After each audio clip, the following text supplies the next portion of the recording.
Hello, here to you, and welcome back to Let's Play The Legend of Zelda Link's Awakening. In today's video, we're finishing off the trading side quest once and for all. Now, to get things started this time around, I want to do a bit of a recap, just in case you come in this video and you're missing anything in the trading side quest. So, without further ado, let's get this started.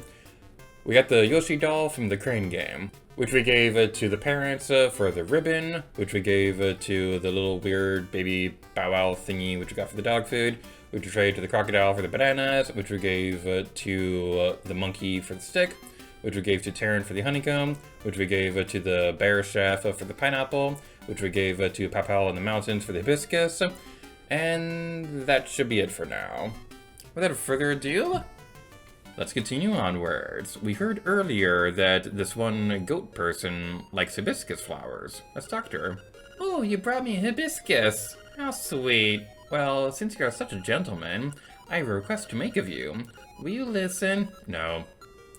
Is that so? I thought you were a gentleman. In real life, I try my best to be a gentleman. Like, I'll open doors for people and things like that. And I swear, that's my curse. If I see somebody walking behind me and I'm opening a door, I have to leave the door open for them. That's my curse in life. I would like you to take this letter to Mr. Wright, who lives on the border of the mysterious forest, please. You trade the hibiscus for a goat's letter. Dot dot dot.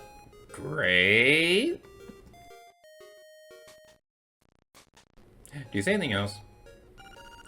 You know, sometimes I can't help eating a delicious piece of paper, even if it's a letter to my darling Mr. Wright. How embarrassing. Okay, is that a thing? Do goats eat paper? Like, I know that is a thing in real life, but you always see that depicted in movies and games and things like that, where, like, goats just can't help themselves from eating paper. Is that a real thing? Kapunga Swamp, mysterious forest. Oh no, we'll never know if it's a little bit mysterious. The sign didn't say so. Alright, let's head over this way. What's this? A letter for me? I'm so happy. And look, the letter came with a photograph.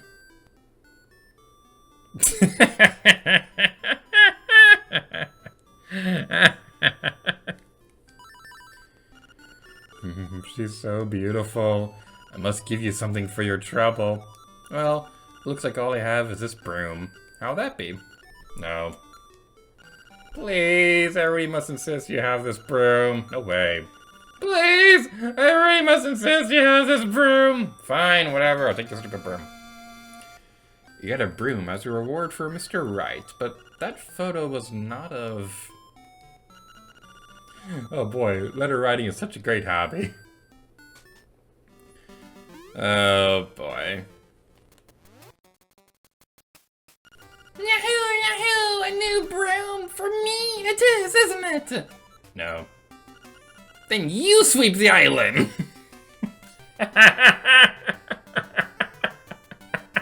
She's so savage. Oh. Alright, fine, we'll give you the broom. Okay, in return, you can have this fishing hook I found when I swept by the riverbank. Exchange the broom for the fishing hook. What will the fishing hook become? I was thinking about this recently, and I was wondering, like... Okay, I didn't think of this when I was a kid, but I imagine that there are probably, like, some kids out there who are wondering if you'd bring the broom over to the witch, but that's not what happens. We go over here.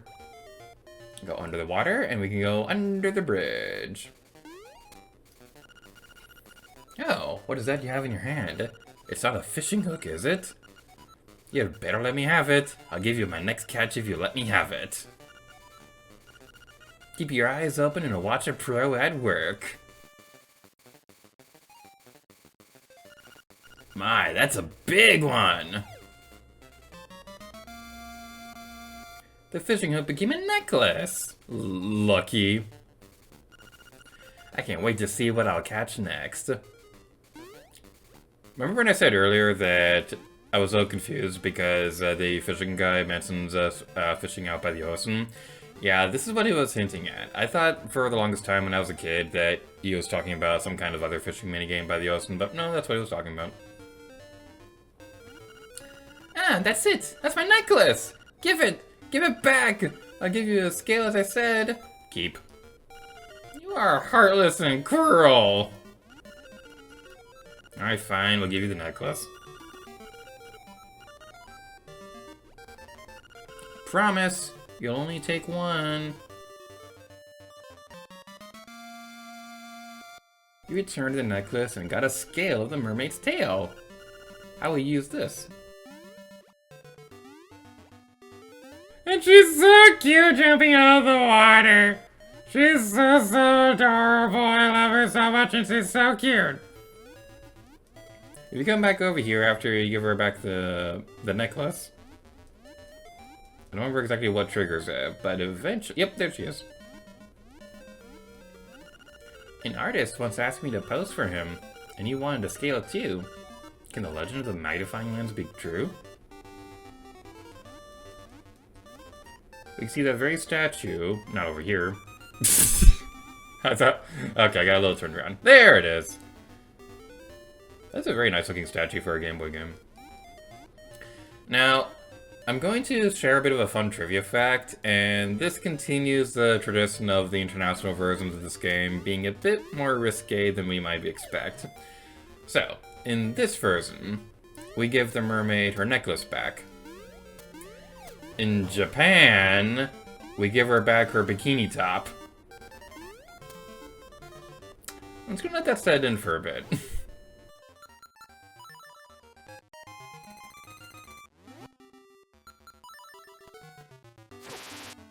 Why did I do that? I should know better by now.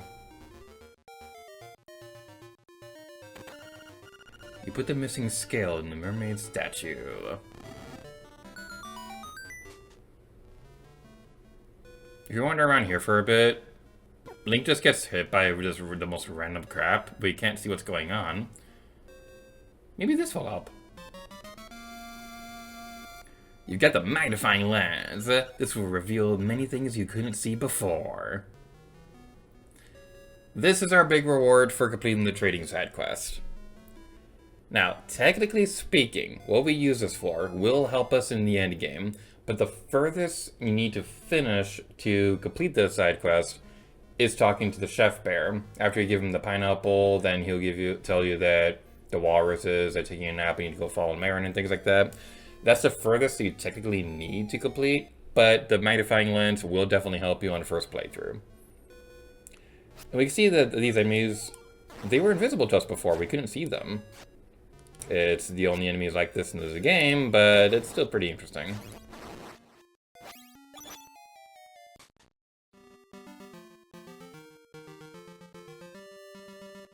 I love the trading side quests in this game.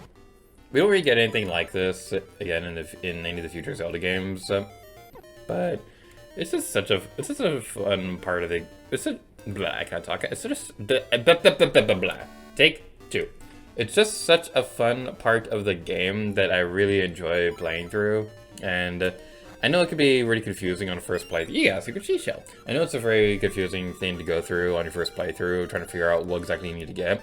And it can definitely be difficult to keep track of what you're missing, but it's just such a fun part, and one of the most memorable parts of one of my favorite games of all time. Heading back over here, though.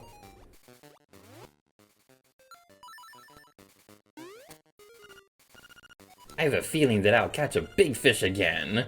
Keep your eyes open and watch a pro at work.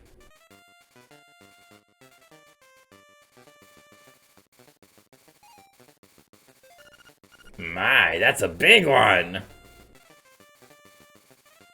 Whoa, that's a big one! Hey, photo guy, can you take a picture of this? Alright, be more careful next time!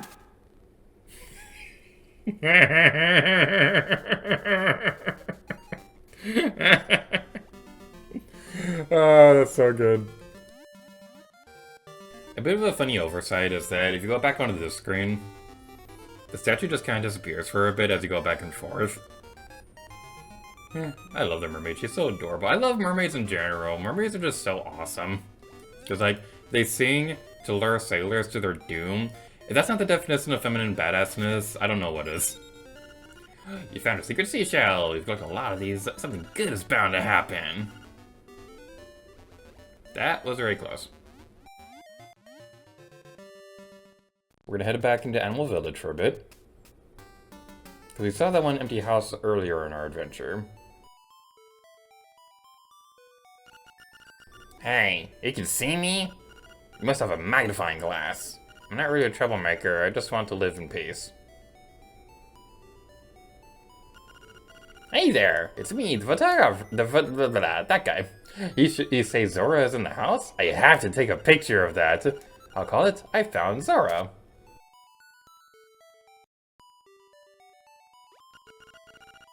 If you keep me a secret, I'll tell you something useful. Go to Toronto Shores, use the magnifying glass, and you will find someone like me. Intriguing. So I think my favorite mermaid ever in like fiction, it obviously has to be Ariel from The Little Mermaid because she's just so adorable. But I also love the mermaids in Pirates of the Caribbean. Like, I didn't really care that much for...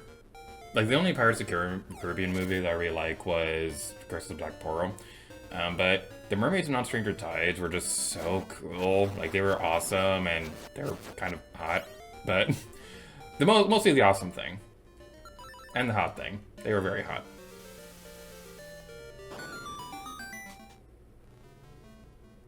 If we try coming in here without the magnifying glass, we cannot see the sky. I found a good item washed up on the beach. I'll trade it for whatever you have in your B button. Okay. Don't give me that item. How about something else? We're never gonna need the ocarina ever again. Don't give me that item. How about something else? So I may have jumped to the gun a little bit on this because the item that I had in mind that we were going to trade, we actually do still need to complete some side quests or collectibles or whatever. But just know that that is there. That's one of the big uses that we'll need the magnifying glass for, so it's definitely something we'll want to keep in mind for later. I'm back in the Mabe Village Library. Dark Secrets and Mysteries of Goland. Do you really want to read it? Round and round the passages of the egg. This is the big reason why you're going to want to get the magnifying glass. It's not important for us at the moment, but definitely remember this for later. This combination will be different for every playthrough. There are 3 possible combinations, which we'll be talking about later. This book reeks of secrets. But yeah, that's definitely something you want to keep in mind. Now, it is technically possible to finish it without ever finding this book, because, like I said, it is going to be 3 possible combinations, and you can just use trial and error to figure it out. But I still prefer doing it this way. It's just a lot more satisfying. And that was everything involving the trading side quest. Thank you all so much for watching the video for The Legend of Zelda Link's Awakening. Until next time, Lady Gator to you. Oh yeah.